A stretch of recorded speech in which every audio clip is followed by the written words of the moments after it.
I'm sure I will regret this, but I regret everything, so it's fine. I have been trying to promote my. It's all. It's all the places. Reprogram me. I'm starting to put out non-player character as an album. Shh. Don't tell anyone, but share it with everyone. Um, and so I've been researching. Okay, how do people release music on Spotify and places like that? And what I've learned, which is cool, is that people do these like messenger campaigns where you do like a Facebook campaign based off of similar artists to you and your sound, and then you engage in like cool, meaningful one on one messages with them, people who click on the ad and are interested, and engage them to say, like, hey, do you want to hear a sneak peek, or do you want to come to a show, or do you want to, so you're having actually like one on one fan follower mentor messaging, which I think is kind of a cool idea and a cool concept. Reminds me of like very early YouTube days where I was like in the comments responding and meeting people, early Twitter days where I was going through long threads with strangers I never met, early podcast days. I had a live podcast out of the John Lovitz Comedy Club where strangers would call me up on a phone number and we'd have usually constructive dialogue.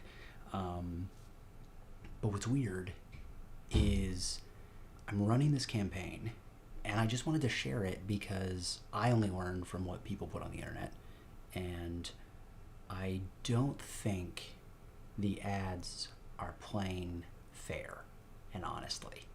And this is just a conversation I think we should all get into because it's one thing to own our data and sell our data against us. It's another thing to then sell the opportunity to advertise to people and then lie about it or misrepresent it or not be genuine about it. Whatever the legal correct word is, that doesn't get me into trouble. But I just want people to know because people have limited marketing budgets, and I want you to just know what my experience is because I think this is very, very weird. So I am running a targeted campaign on other lesser known musicals. Like I have to believe that if you like really weird, off the rails, like under the radar musicals, you will probably at least be interested in hearing my musical. So that's the first qualifier is that you have to like weird musicals. I've targeted a few of them. And then from there, you have to in some way follow, play, interact with video game content. And I've got to believe that hitting those two buttons means you might like my show, Non-Player Character, which is about a video game character who goes through grief. It's a virtual reality show and it's a musical. What's up, Michael? Um, Here's where it gets weird. I know that that's a very, very narrow audience. I know that that's a niche of a niche. I'm running this $5 a day. Cool, let's test it out. Been running for a while, and it says a reach of 4,000, impressions of 5,000.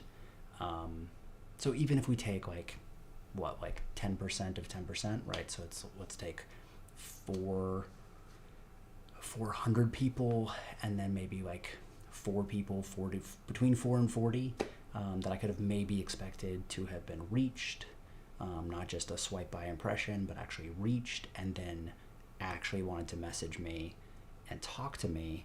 But here's what my messages look like is check out this. Can you check the price of a product? Can you check the price of a product? I have a lot of other things like that. This is a random weird. What are your delivery options? Um, Here's just random words. What are your delivery options?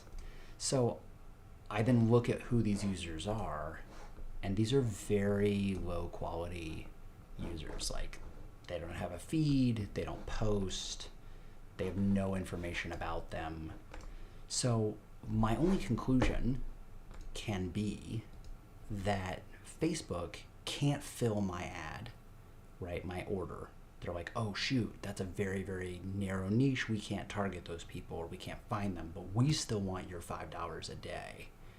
So they're just botting me and sending me out to people who think they're interfacing with a business account, So they think if I ask some random questions about the business, I will create fake engagement that looks like real engagement because I'm asking. I mean, these all look like copy and pasted scripted questions of like, tell me about your business. And so anyway, that I don't have like a hot take on this. I'm in real time finding this out. I'm trying to figure out the best way to reach an audience that will like my work. I don't want to bother people who will not like my work. That's not my goal. But it feels really weird that you have supposedly all this data and all this access, and that we somewhat know from pretty good historical data that you're throttling our ability to reach the people who follow us, our pages, our communities, because you want us to buy ad space. But then when I buy in, when I go, cool, let me pay for ad space, you've sold me to bots or what are non-quality users, right? These are not legitimate people who are wanting to engage with my content and with my work. So that just feels crummy, right? I don't really know what to do about that. I don't have like a conclusion to it. This is all in real time, but it's something that like I've been grappling with, I've been frustrated about, but then I've gone, other people should be talking about this, should know about this, because I don't want other people wasting their money. But if you have found an advertising technique online with online marketing that works for you, again, so many people talk about using these ad conversions and these campaigns and these pixels and stuff like that. And I don't know if that's just feeding into the system. I don't know if that when you're selling a much more generic product, right, like tacos, everybody likes tacos, that you reach more people, and not everybody likes virtual reality musicals. Fair. But yeah, that's just what I'm grappling with and trying to figure out kind of how to thread that needle, but also how to not get scammed. So anyway, food for thought today.